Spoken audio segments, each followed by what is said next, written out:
Okay, I see that everyone's already in the room. Wait, I think the other person from It Does for Cheese Pizza is missing. So let's give him a couple of seconds.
Use technology to augment and evolve our species, such as genetic engineering, to augment life, space colonization, or neural implants. Transhumanist ideas are often associated with a future in which humans and machines are seamlessly integrated, blurring the lines between organic and synthetic life. First, let me define the key terms of this motion. By heavy investment, we mean allocation of significant resources such as money, time, talent to support and promote the research and development of transhumanist technologies and projects. Um, by transhumanism, we mean the political, philosophical, and ethical movement that advocates for the use. Well, I will skip this part to not make it this long, but we propose this motion for three reasons. Uh, First, a heavy investment in transhumanism would enhance the physical and mental capabilities of human beings and improve quality of life. Secondly, heavy investment in transhumanism would advance the scientific and technological. It would advance the scientific and uh, I got lost. Would advance the scientific and technological development of humanity and foster innovation and progress. Thirdly, heavy investment in transhumanism would promote the ethical and moral responsibility of humanity and safeguard the dignity and rights of human beings. Um, to elaborate these points, firstly, transhumanism would enhance the physical and mental abilities of human beings and improve their quality and longevity of life. It would also enable us to overcome the limitations and vulnerabilities of our biological bodies and achieve higher levels of health, intelligence, creativity, and happiness. Transhumanism would also allow us to explore and colonize new frontiers such as outer space, virtual reality,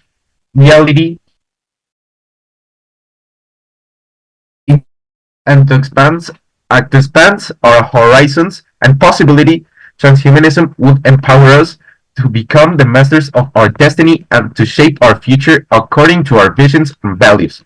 Secondly, a heavy investment in this transhumanism would advance the scientific and technological development of humanity and foster innovation and progress.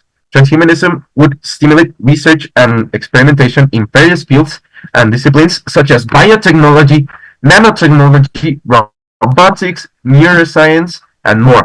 Transhumanism would also generate new products and services, new markets and industries, new job opportunities, new sources of wealth and growth. Transhumanism would drive the evolution and transformation of our civilization and culture and create a more advanced and prosperous society. Thirdly, a heavy investment in this transhumanism would promote the ethical and moral responsibility of humanity and safeguard the dignity and rights of human beings. Transhumanism would also challenge us to reflect on the meaning and purpose of our existence and to define and defend the core values and principles that guide our actions and decisions. It would also require us to establish and enforce the rules and regulations that govern the use and abuse of technology, and to ensure the safety and security of ourselves and others. Transhumanism would inspire us to be more compassionate and empathetic towards other forms of life and to respect and protect the diversity and harmony of our world.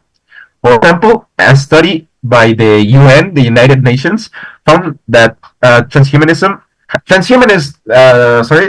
technologies, such as biometric identification, digital citizenship, a blockchain governance, could potentially enhance the human rights, democracy, and peace of nearly or at least 2 billion people, especially in developing and conflict affected region zones by 2030. Yeah, the POI. Okay.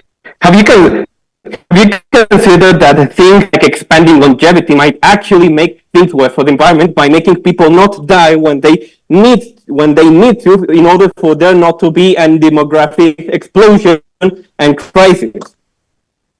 Um, I get your point, but I think by living more and experiencing more, we are going to like get a better mind on what are our chances, not our consequences of our actions, and what to do to like become a better society. Of course, this doesn't apply to every single person in this hypothetical world, but yeah, in my opinion, this is like what will happen in most of people. The impact of, oh, I am living more, but I am wasting more. I don't know, water when I'm trying to bath because I live more. So I will like, I don't know, take a 5 minute bath instead of 10 minutes,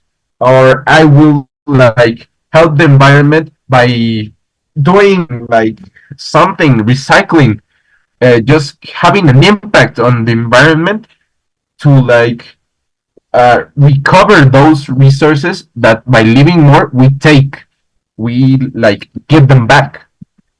And yeah, that's it. Thank you. Thank you very much for that wonderful speech. Now to continue with the debate in the opening opposition chamber, we call David. At your first word. I'll take 1 minute to prepare.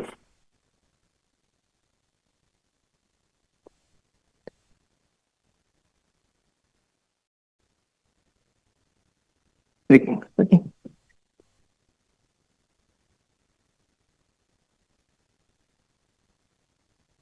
Okay.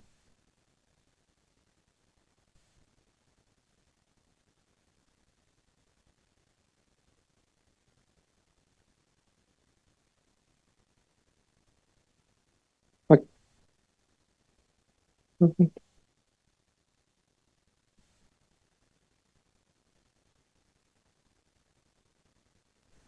20 seconds left to begin.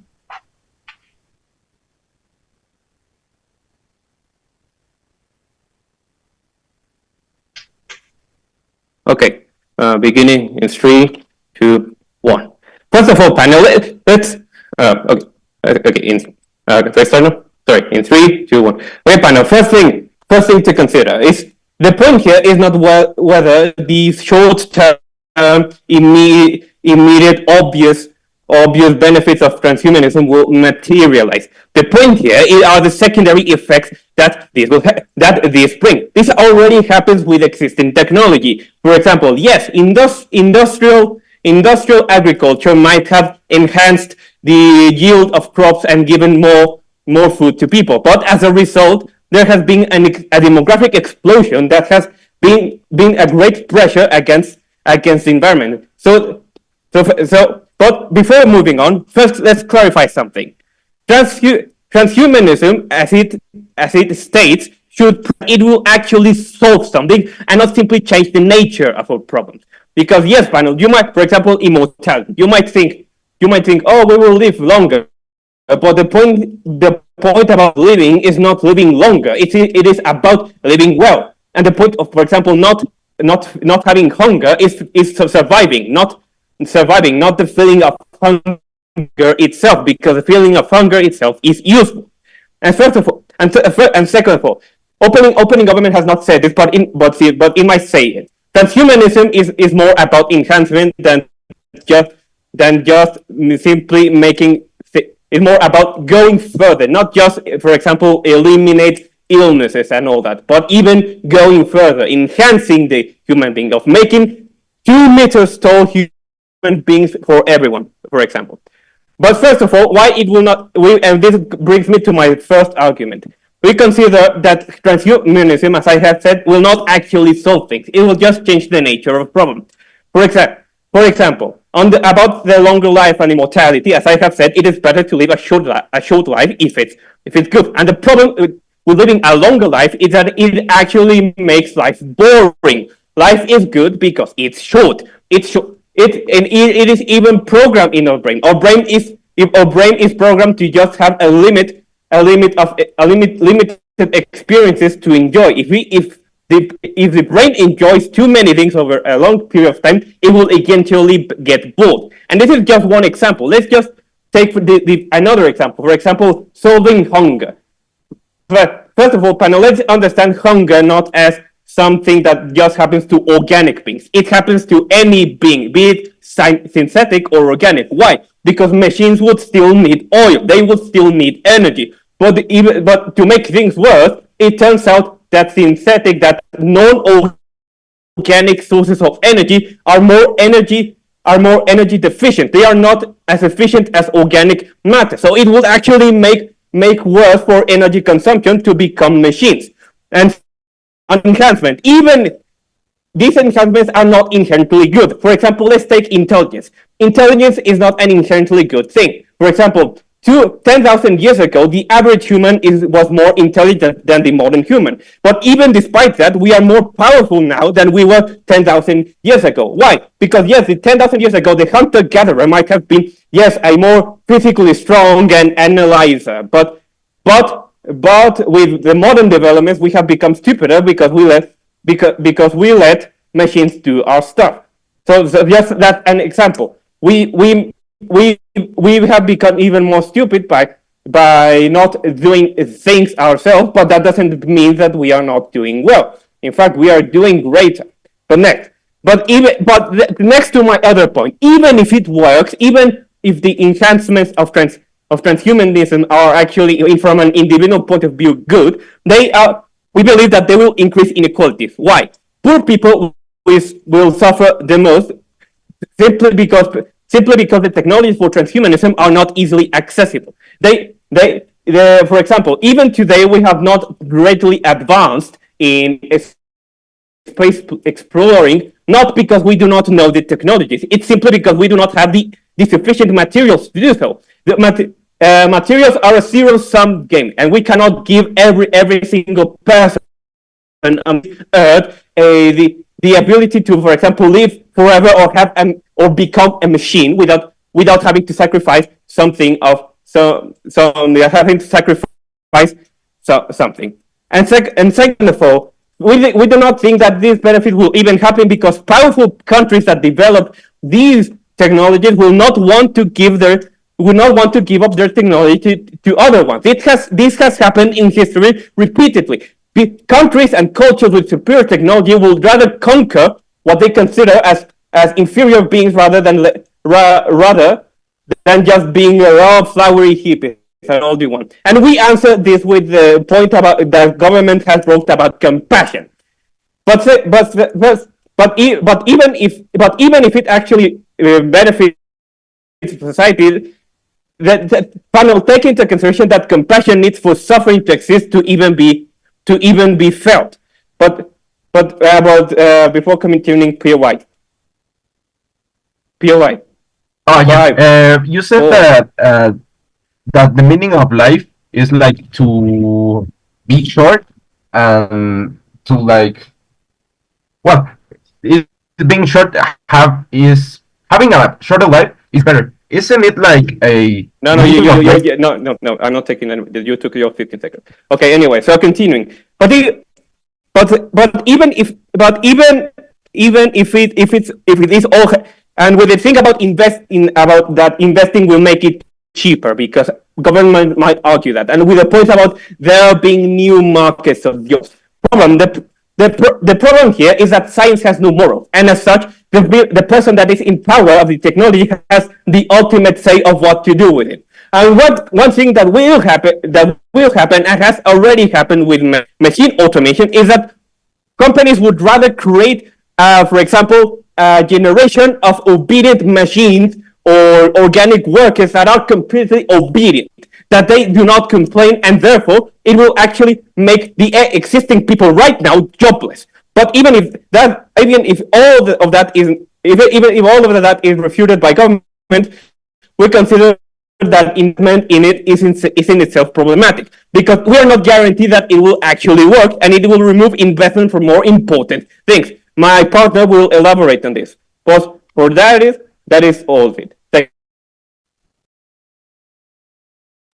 Thank you so much for that wonderful speech. Before we continue with Diana, I need to go look for my charger because my computer is running out of batteries. So give me 3 seconds.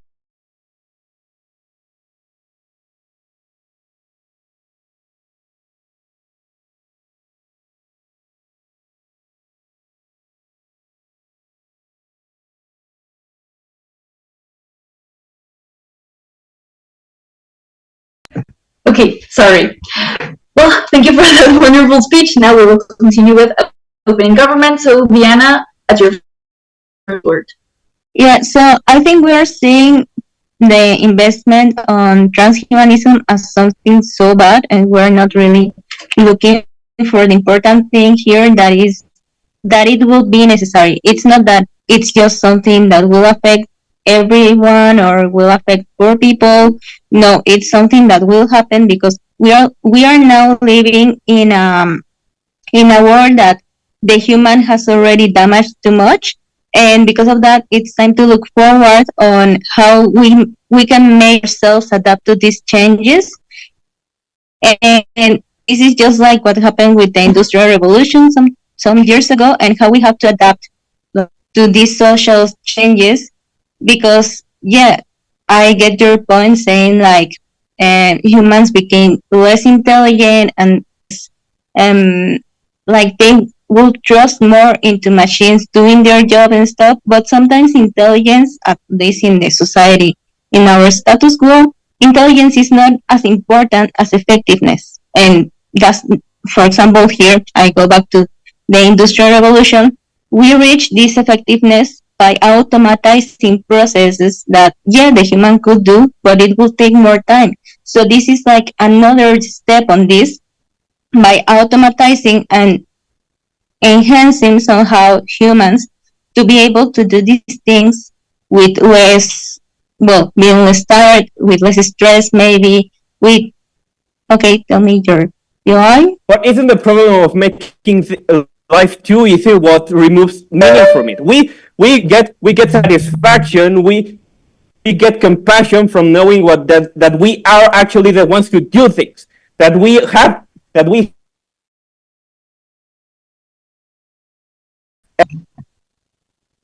Okay, the point of doing things easier is so humans can enjoy more their life. Just you were actually mentioning that what's the point of longevity if we are already programmed to live a short period of time? And okay, I'll take that, but what's the point of living that short period of time doing things in their most difficult way if we can enjoy that short period of time by having things more automatized with this kind of technologies? So well, we have to adapt to these social changes and become like more effective to do things faster. And we might as well see this thing associated with future, but it's something that it's already happening. And by investing in these issues, we can also promote a safe development of it. Because, like for example, also opening opposition was mentioning that um, something about hunger and how it affects, and it actually goes along with this, maybe not with the transhumanism, but just with this kind of developments and investigations, how because of the hunger that is getting with higher levels in the world, we started using transmodificated food. I don't remember the exact name of that, but well, yeah, this kind of food, because we've seen the territory that was used to plant like vegetables, plants to eat and stuff. So we are starting to do that with science. And you said like science does not have moral, but I think these kind of solutions that these investigations and the investment of them are giving to us, it's actually moral because we are looking for something good. Yeah, maybe the process might be harmful and maybe it won't be available for everyone at the moment, but that's just how things work. And as I said, it's something that will eventually happen. We cannot stop that, even if it's bad, or if not everyone agrees with that, it's something that will happen. Now, about this inequality of like um, yeah, this social division that maybe yeah, if we reach to this, but not everyone not everyone has the chance to get them. It's something that with time will be fixed, and if we invest on this time will be less than expected. Why? It's for example like with TVs. Some years ago, it was so hard for people that was in a least economical position, in a disadvantageous economical position, was hard to get. But nowadays, it's so normal to see every single family, or at least like most of the families, even if most of them do not have a social economical position that is high, and they have a TV. Why? Because of investment in investigations and development on TVs and stuff. It became, I will take your reply. Just give me a second. It will make like cheaper options that will be with the same effectiveness. Yeah, effectiveness that will help that people even like without having to waste a lot of money on that. Now, and what's your reply? Panel, we think that this investment will become a self-fulfilled prophecy. Why? Because, for example, by automating too much, you will take more space for these automation factories. But by doing so, you are reducing the space for example, cultivation, and therefore making it just more likely to need to use automation. Okay, but the thing with this is that there's already not that much of space for cultives and organic stuff or things somehow. Like, we are destroying the planet, and that's why the human is looking for more options.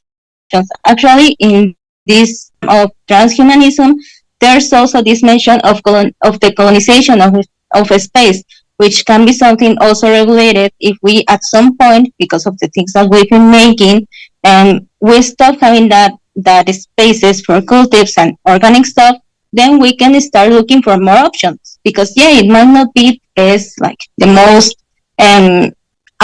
ideal world to destroy the one that we already have, but it's something that it's already happening. And the thing I want to reach is that we have to adapt to those things and accept that they will happen and invest on them so they can happen in the best way possible for everyone.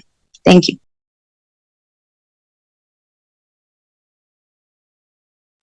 Thank you so much, Diana, for that wonderful speech. Now to finish with the debate from the side of the opposition and with the debate in general, Valeria, at your first word. Thank you. First, this debate goes to Sociedad de Debate y Peso. Sorry, I'm kind of dyslexic when I talk. I don't know how to name that. Thank you, David, for going out in this tournament with me. You're amazing, and like I love you very much. And yeah, for the POIs, please just raise your hand if you can in the Zoom, because I don't see the chat quite often, so I may not get it if you only write it down, but please don't interrupt me while I'm talking. So that's all. And I don't have pretty strong connection, so I'm gonna close my camera, but I hope to see you at least in these few seconds. So I'm gonna start my speech in 3, 2, 1.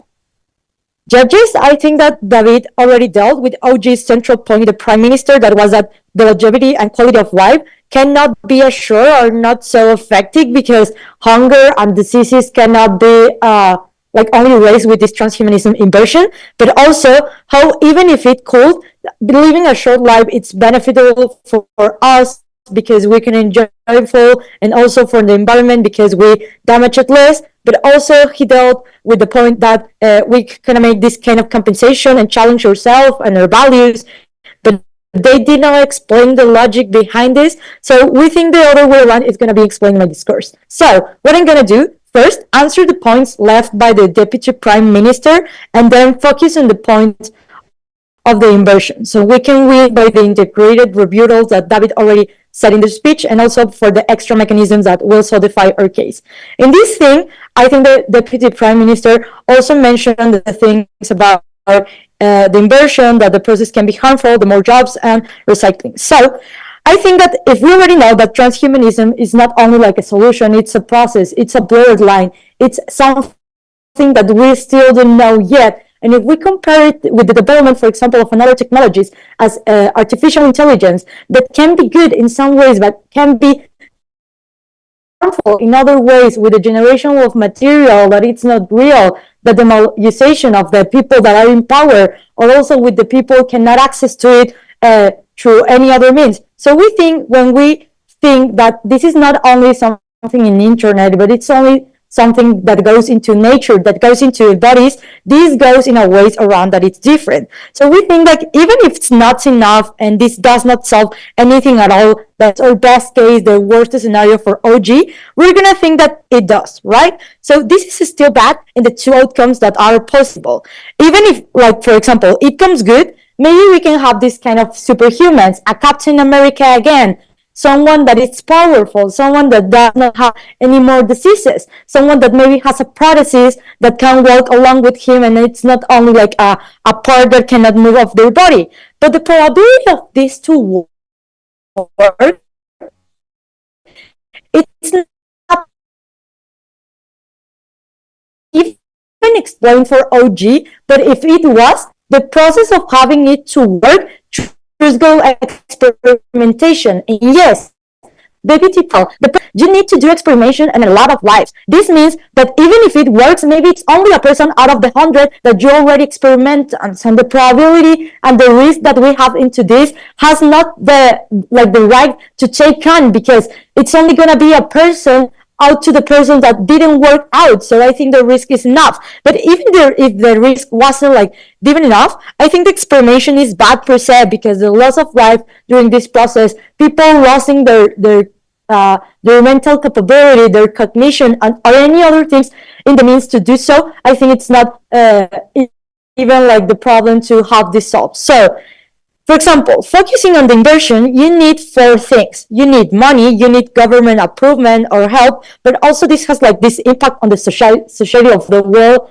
in order to success. We think that, for example, in terms of money, this can be along of private investors or also government investors.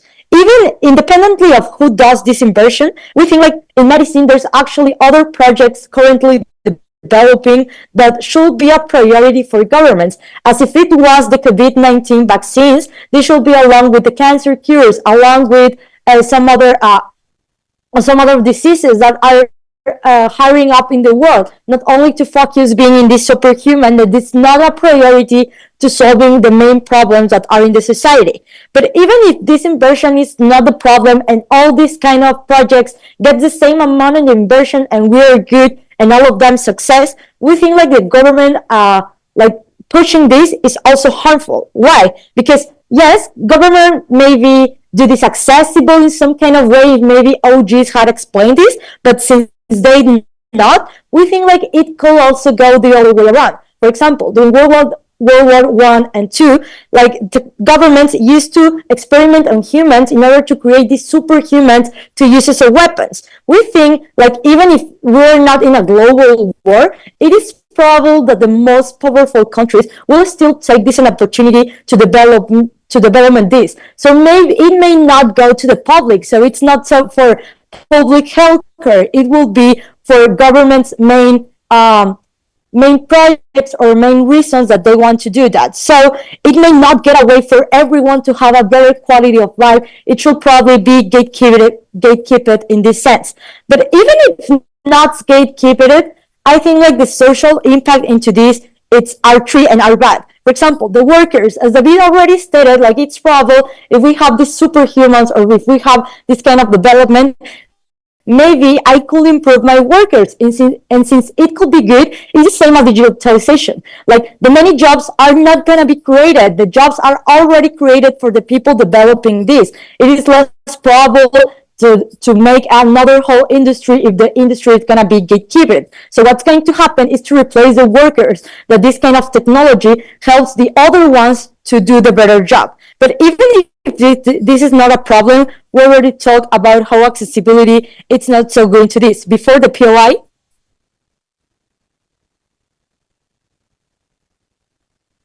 yeah. Okay, didn't hear anything, so I'm going to continue. So in terms of the environment, I think OG said, we're going to recycle. Yeah, but recycle, it's not the only thing that matters. The only thing that matters if we live longer is that we're going to contaminate more. That's why a lot of things happen since we're superpopulated in the current world. But even if you recycle, I think this is not enough, because your personal activities are not going to be enough for the development that these industries of transhumanism are doing. So why do we win this debate? First, we think we already explained how in terms of probability, this is not going to work. But even if it does work in terms of intensity, we think like it is less probable to be a good solution for all the people in the world, because only the rich ones are going to have to acquire this at the cost of other human lives. So the intensity to having this, it's going to solve only problem for certain people that are not going to be like socialized, democratized, or any other things. But also in the third point, because the special groups that are the minorities are going to suffer more in a world of transhumanism inversion, we're proud to oppose. Thank you, Valeria, for that wonderful speech, and thanks everyone for the great debate that we just witnessed. Now we will